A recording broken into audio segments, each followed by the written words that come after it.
G'day everyone. Ben here from Investor Hub, here with Mr. Cameron Schwab.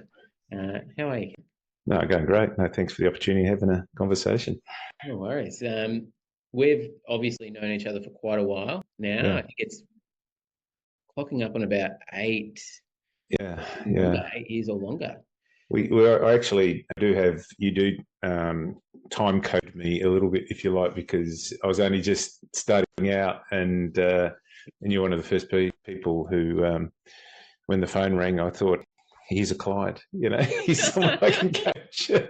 But I think you had an expectation that I was far more advanced in all of that process than perhaps I was. But I was only just starting out at that stage. I think we met each other at the right time. Yeah, no, I think it was good for both of us. No doubt. So why don't, for people who aren't aware, I think people hear your name and they're like, oh, I know that guy. But why don't you, especially for people not in Victoria or WA, why don't you tell us a bit about your background?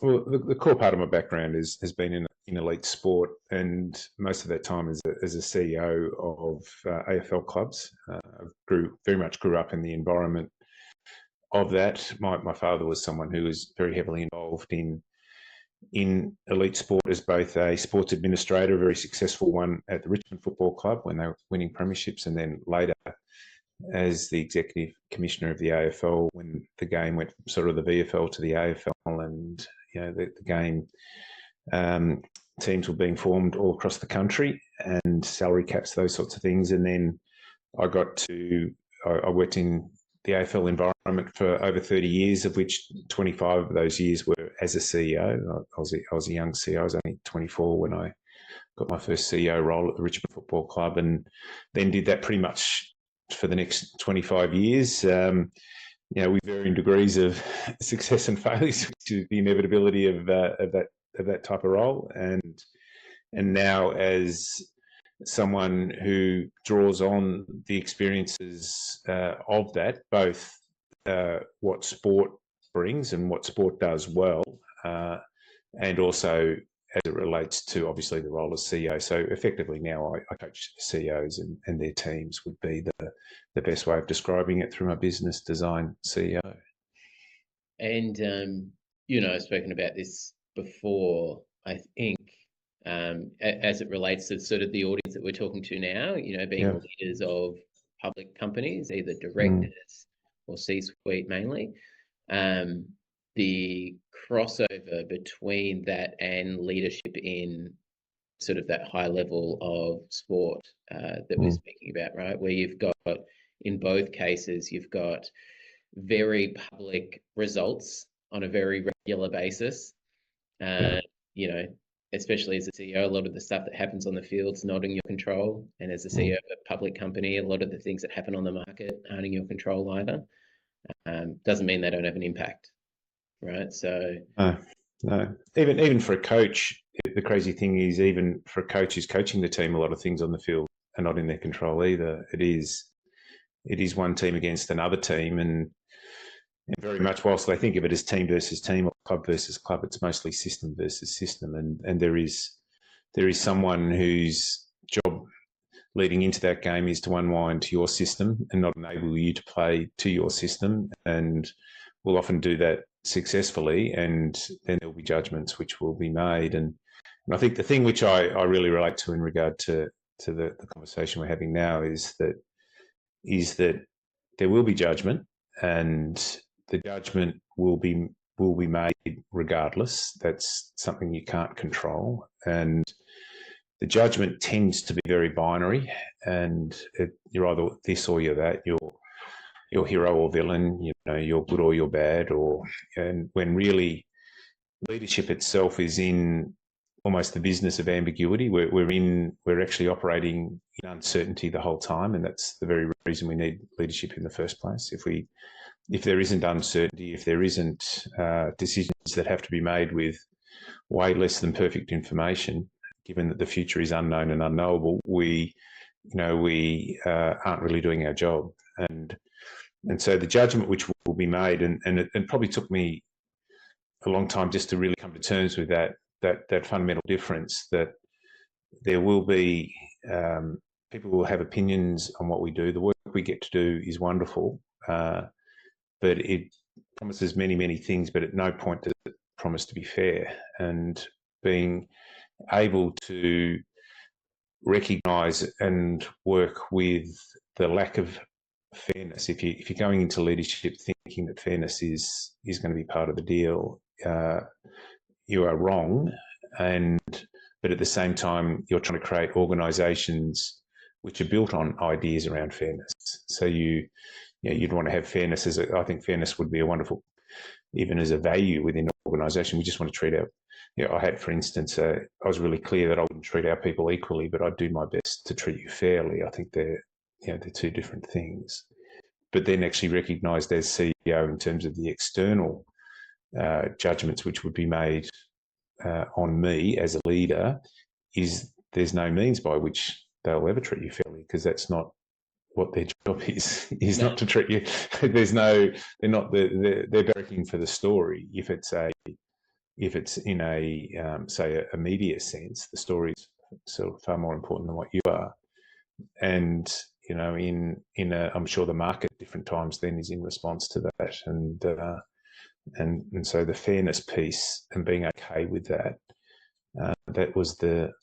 that requires a certain amount of humility, which perhaps as a young CEO I didn't have. I think that acknowledgement that not everyone has the same goals in mind as you do. Yeah. So, you talk about the media, their goal is probably, inches published or views online, trending, maybe at the extreme example, awards and the like for sort of well-written or well-received aspects, rather than, to your point, fairness in an article. Fairness probably doesn't sell many newspaper subscriptions, I would guess. No, it doesn't. Yeah, and similarly, from a listed point of view, investors, they're just trying to make money. Yeah, and I say that knowing that the media, though, play a very, very important role in regard to the important scrutiny that organisations need to have to behave the way that they should behave, if you like. That some of the most important stories that have ever happened in certainly my lifetime, they didn't come from police investigations or from investigations of authorities, who were given that role. It was actually, a whistleblower media, driven story, and so that's there's a lot of courage in it from the media's perspective in regard to that. But it also recognises and understands that, yes, I'm not sure they're doing it for that purpose, but definitely the best stories for them are if there is some version of that. So one thing I would say is, as much as it's very easy to get very negative on aspects of the media, but at the same time also recognise one of the reasons why the game of Australian football is as big as what it is because the media keep producing stories and interest in it. It just becomes there was an old cartoon where they used to, it was like Morning Ralph, and they'd meet and then they'd fight like cats and dogs during the day, and then by the end of it, they'd all leave and go home. And it feels a little bit like that at different times. And often the love that these people have for the game is equal to ours. We're just coming at it. We've just got very different roles to play and very different judgments to be made, and the judgments that they make have the very real prospect of changing people's lives, and but they don't have to actually sit in the same office as someone whose life you're about to change. They don't have to sack a coach. They don't have to tell a player that they're no longer playing AFL football. They don't have to, bring forward, some of the most challenging aspects of the job that, they sit from a distance from that. So, and I think at different times that lack of empathy for just how hard that is something which, and I've got to say, different times struggled with, where people would sit in judgment of just how difficult the role actually is in a way which was measured in a very binary sense, that you're either good or you're bad, you're a hero or a villain, often as it relates to areas which at that point in time you had minimal control over. Is it, I guess, what was the other impact of that? Did it feel like lonely at times? Is probably a word coming to mind? Yeah, I think if there was a better word than lonely, we would have come up with it. But it definitely is that. It is. I would always say, and and you've heard me say this before, you've never led unless you've woken up in the morning and your first thought's fuck. And then, but you can't show up that way. You can't be that person through the day, because it's almost dishonoring the very reason why you've been given the role in the first place. And I'd almost be I was almost quite systematic about how do I go from that place to a place where I could show up. And there were days where I probably shouldn't have, in lots of ways, because all it was willing my way through whatever that process, and it felt extraordinarily lonely. But your first inclination always is to take it on yourself, to bring it, the weight just become heavier and heavier and heavier. And I think particularly for a CEO, because there are conversations you just can't have with anyone else, unless you've actually got someone in your life who you can have that, and we can talk about that. But, and I think of times where, I really needed someone who I could have the conversation with, who could actually potentially see light where I only saw darkness, at that stage. But I was just going to keep fumbling my way through the darkness regardless. And there were definitely times where that was happening, where the level of scrutiny was such that there were times where I just felt that we couldn't go out for dinner because people would recognise you and they'd want to talk about the thing that everyone else is talking about, or that, my wife and I would just be, sitting at home looking at each other saying, is this what we signed up for? Is this what this thing was all about? And I think it came out particularly at times when I got investigated a couple of times within the rules of the game for things which, people have their own views on what happened, but I actually knew what happened because I was there. And it almost meant what I knew to have happened versus what the world was thinking happened become two totally different things. And I realised it was a waste of time trying to explain that to people. And it was just this heavy weight, and almost it was almost a sense of, I think the word I'm looking for is sad. I think I just actually got really sad. It was lonely, yes, but I think I was just terribly sad that somehow at different times, for all the effort you'd made, all the love you had for it, all the care that you hope you gave it. And I'm not saying I was this all the time. I don't teach you anything now in the work I do that I haven't fucked up, and I certainly did that.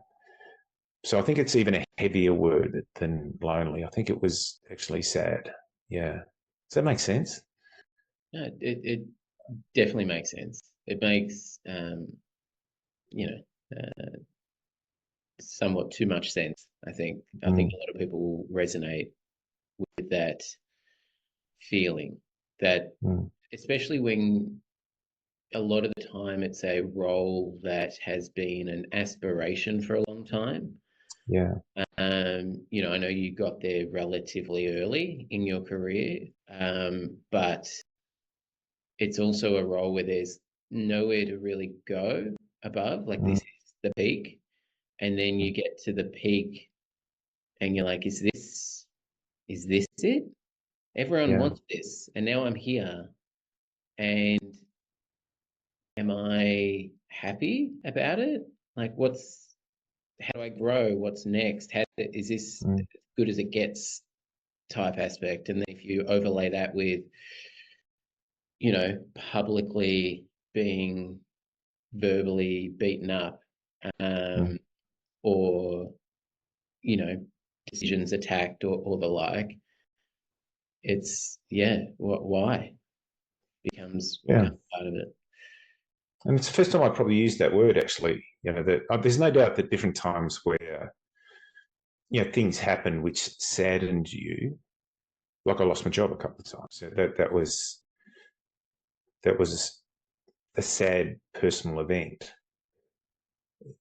But I think now in this conversation, it was the ongoing sense of that it was, and don't worry. I think if you're going to take something on, the one thing I would say is the reason that we do the things that we do, we knowingly do something which is difficult. We knowingly do that. It's not. Yeah. It's not there's no form of growth, there's no form of development without some form of challenge or difficulty embedded in it. That's just, you go to the gym, you got to test the muscle grows, type mindset. I've got a Scottish guy, Bobby Boyd, I ride bikes with, and every time we go up a hill, we say by choice. We're doing this by choice. A couple of old, midlife blokes riding bikes up hills by choice. And so I think the role with the CEO, where it is a little bit different, is once you're in, you're really in. It's not, you're bringing other people in, like you and your business. People they come in on the basis of who you are, what you're offering, the compelling story you've created for them, and the alignment of their ambition with your ambition.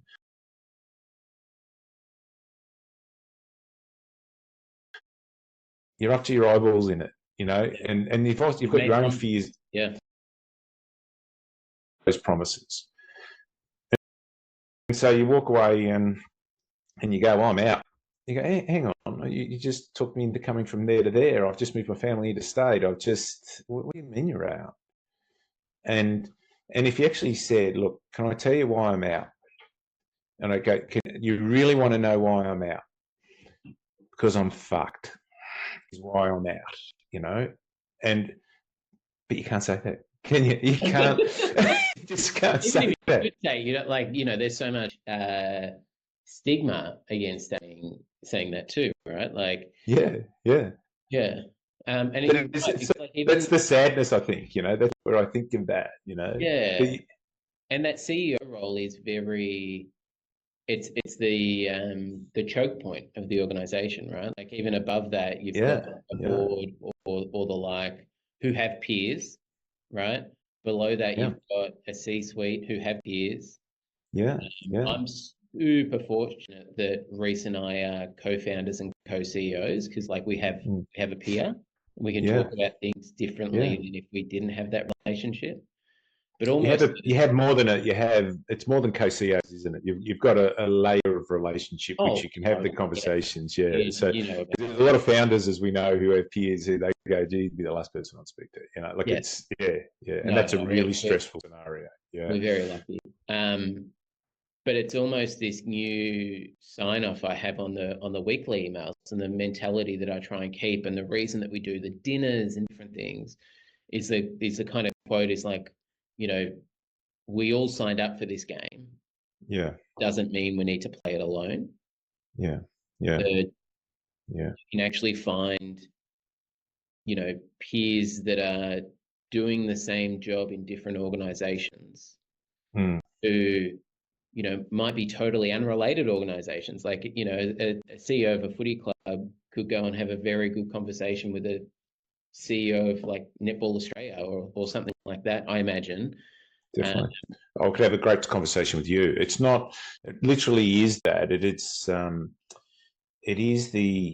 couple of things come to mind. The first one is I coach Michael Voss at Carlton Coach, terrific fella. And I did a podcast with him, which you've been on. Mate, it's one of my most popular, by the way, your little podcast. It's actually, it's like my little grower in me. It just keeps going, does it? In my stable, yeah.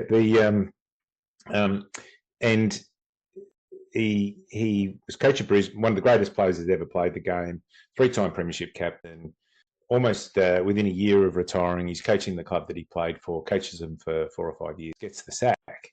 And then goes back and does the really hard yards. But I think he loved it as an assistant coach at Port Adelaide and Adelaide, moved his family over, did all that stuff. And then an opportunity comes to coach Carlton, and he gets the job. And Carlton's one of the biggest clubs in the competition, 100,000 members, lots of expectations. Been won equal highest number of premierships, but haven't won one since 1995. So it's a fair stint now. And anyway, they lose 5 or 6 games in a row in his second year, and they're coming for him, like everyone's coming for him. And there's nowhere to hide. Everyone says, "Oh, why don't you just turn off your media? Why don't you?"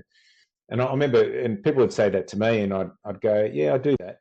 I said, then my mum rings and says, "Cameron, they're not saying very nice things about you on the wireless, So you can't not take your mum's call, and so it's the groups of friends around you who care for you who then reach out and go, "Well, there's actually a reason I didn't read that article, but thanks for telling me that they've written a bad article about me." Yeah. So there is all of that. But he tells this story, and his wife's Donna, and he tells this story that he was leaving, and she must have picked something in his mood, and she said, "Don't forget, you asked for this. You asked for this. You spent 7 years at Port Adelaide being an assistant coach, rebuilding your coaching career. So one day you might get the opportunity of coaching again at the AFL level. It happens to be Carlton, one of the great clubs of the competition. You asked for this." And I think at different times we do have to remind ourselves that we did, in fact, we didn't just ask for the good bit. We asked for the whole bit. And then the core of that, and what that then requires from you, is to say, well, how am I going to deal? I'll deal okay with the good bit, because that's easy. Yeah. But how am I going to deal with the not so good bit? What is going to be my little system of operation that I'm going to create for myself when things inevitably, because we're doing difficult things, because we're in the business of ambiguity, because we're dealing in nuance and uncertainty the whole time. Every so often we're going to zig when we should zag, and when the zag gets up and the media start calling us a dickhead for zigging, well, we in fact have to be able to deal with that in our own way. So how are you going to deal with that? And even when I was appointing coaches, I would often say they don't want to talk about how they're going to play and how we're going to move the ball and how we're going to train. I really, as much as I was interested in that, I was much more interested in how they were going to handle things when we lost 5 games in a row. I was much more interested in, what system are you going to have? Who's your little personal board of directors? What's your way of staying healthy? What's your support at home going to be like? How are you going to still be able to go for a jog every morning like you do now because you're an assistant coach and you can, but when you're a senior coach, you might not be able to. They're the things that I was really interested in. And I would say, and even say with Michael Voss, I think he's healthier now than what he was when we first started coaching him, because he's realised the importance of that as it relates to what he brings as a coach in those moments. And they've had a bit of an up and down year. They're 4 and 6 now, and a high expectation year. So they've still got some work to do. But he's the most coachable person I work with. And I think, well, he's got to that stage of his life. But then you think, he spent his whole life being coached. That's what he's been. That's his natural state. Whereas guys like you and me, not necessarily. We haven't had that, and we don't think of it as that. But for him, the reason he's the most coachable person I work with is because he spent his whole life being coached. I think that's very similar to your interview with the Bluestone founder. Yeah, Nick Stone. Yeah, Nick Stone, where he spoke about that as like his journey from professional football to banking, investment banking, and the fact that he was one of the few people in that sort of environment, or I wouldn't say that, he lent into the coaching aspect more than his peers, and he grew faster than them as a result. Yeah, and he was also amazed how good they were. But the reason he found out how good the mentors were is because he was good at being mentored. Yes.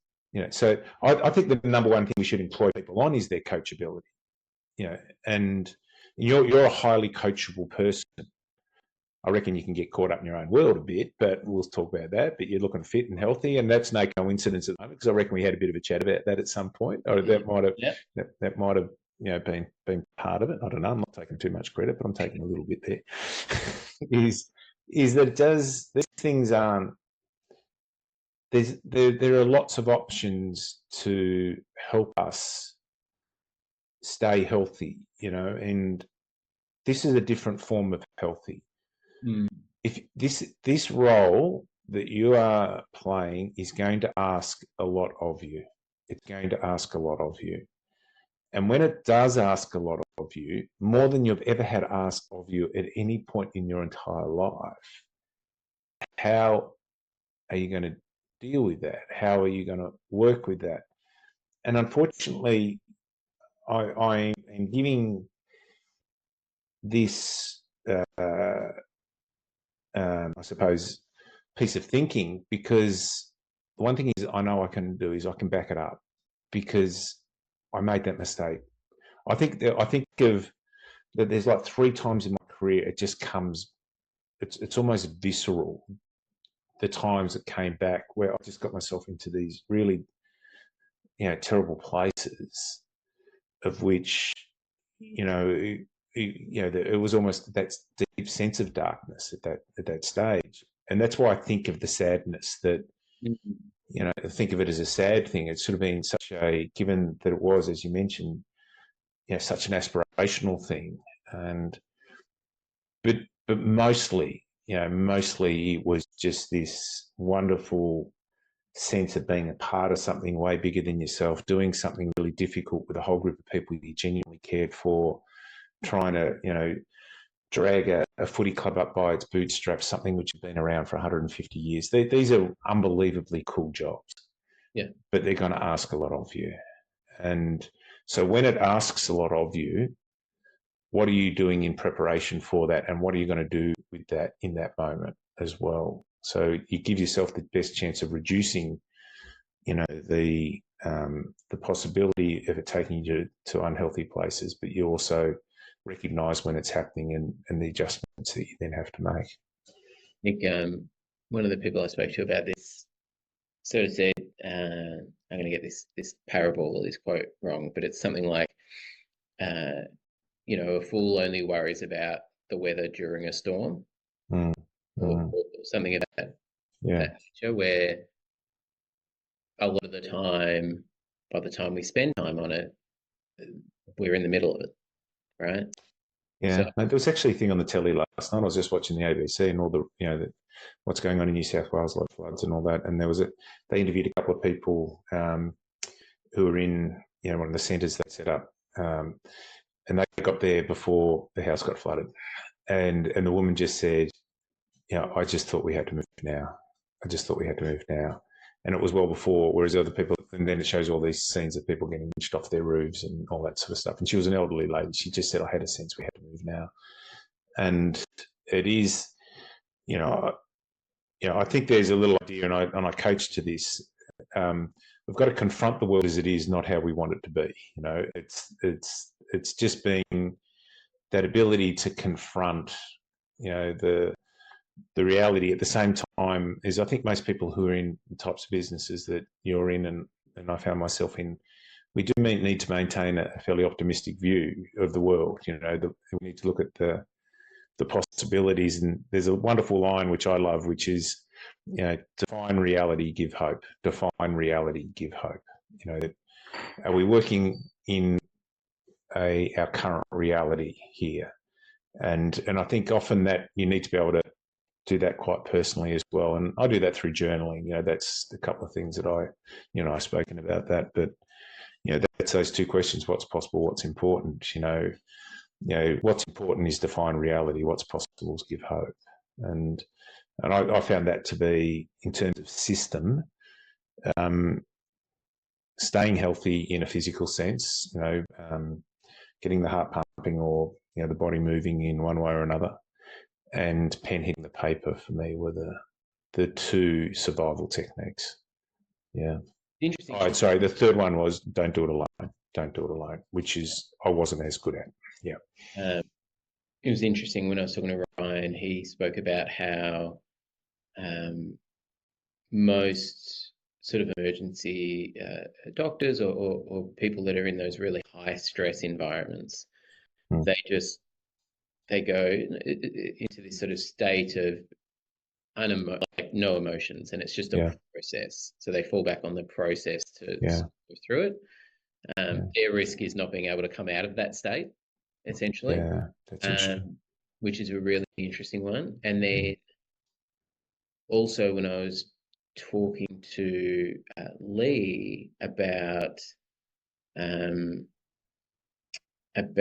sort of processes, like this term systems just comes up time and time again, right? And systems and coaching, both all three people I've spoken to about this same topic, you know, in terms of how to manage, right? How to manage those stressful situations. It's overwhelmingly around having the right systems on a regular basis and having the coaching on a regular basis in order to, you know, solve the small problems before they become big ones. Have a third party whose like job it is to give you some perspective on things as well, and also that regularity of having someone who can just be like, hey, you're not yourself at the moment, like, and that agreement and that permission to talk about that, where maybe you don't really have that with your partner, or they're seeing it so slowly move that it doesn't kind of add up, and same with your friends. So having the systems to deal with, and then the people, in a lot of cases, and Lee was very big on this, always having a coach, always, always, always. Same as you, those two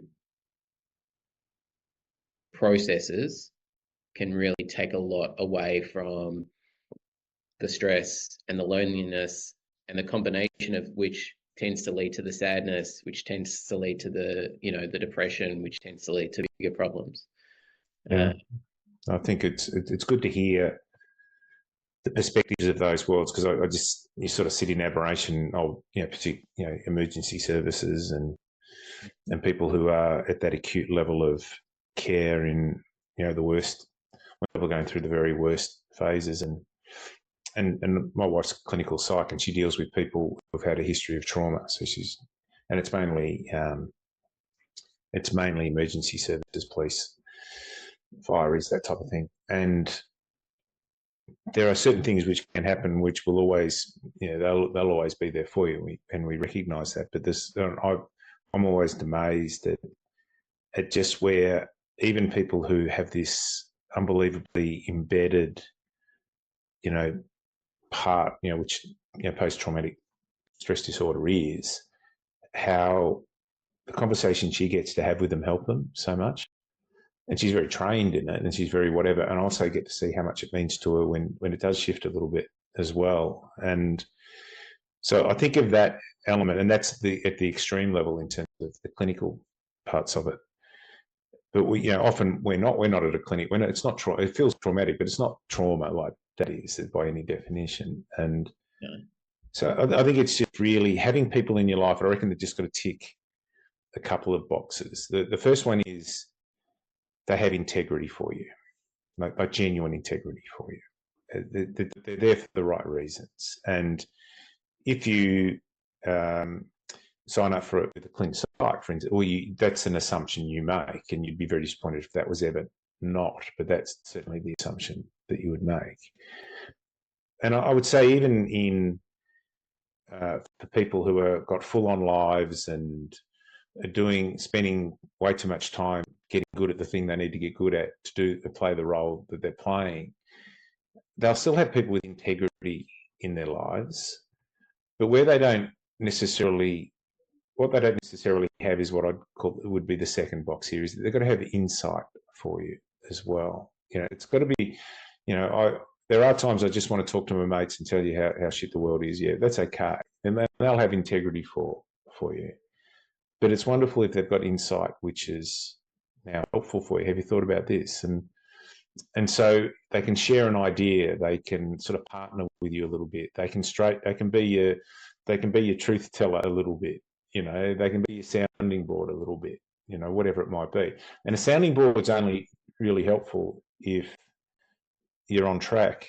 But a lot of the time we're not on track. So, and that's where the insight comes in. So, even from a coaching point of view, I start from a position of being the sounding board, but then it sort of often goes pretty quickly into truth telling, because there's some things you will pick up through the insights that you have.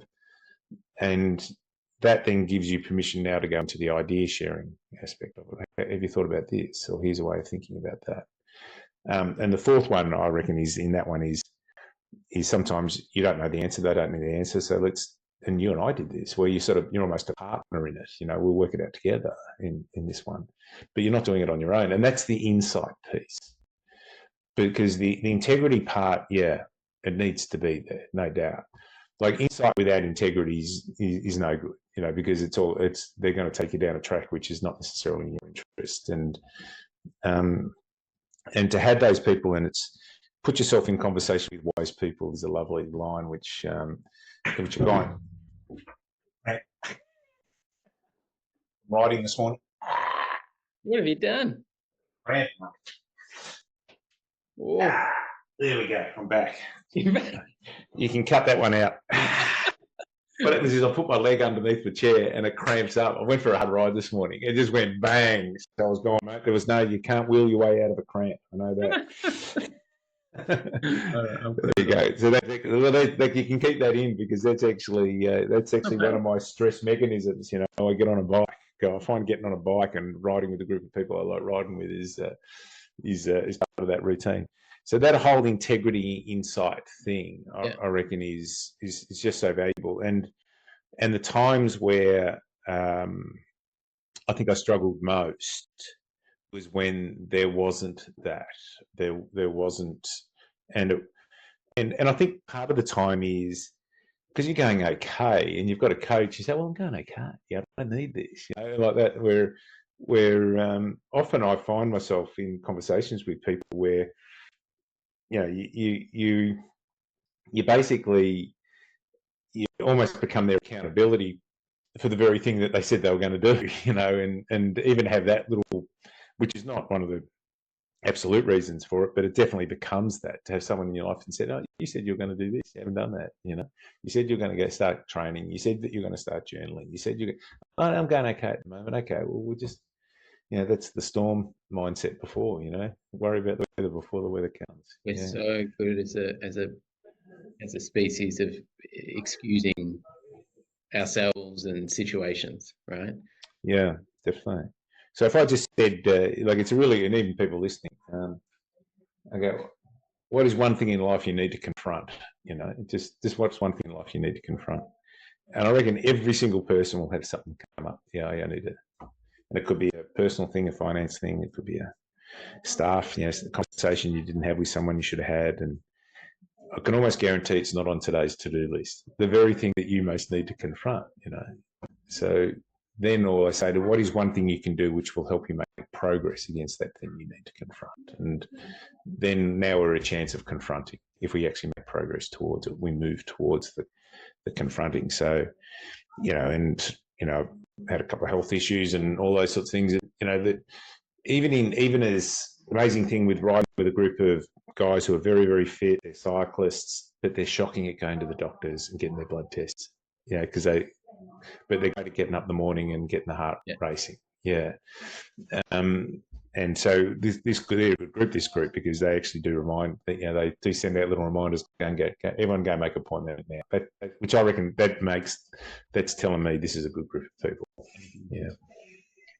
All right, Cam, we're going to wrap it up. Good stuff, mate. This was a great chat. I've really appreciated it. And it's, as I knew it would, or as I highly suspected, the crossover between, the sporting code life and listed life is so much more than not. It's a huge crossover. It definitely is. That definitely is.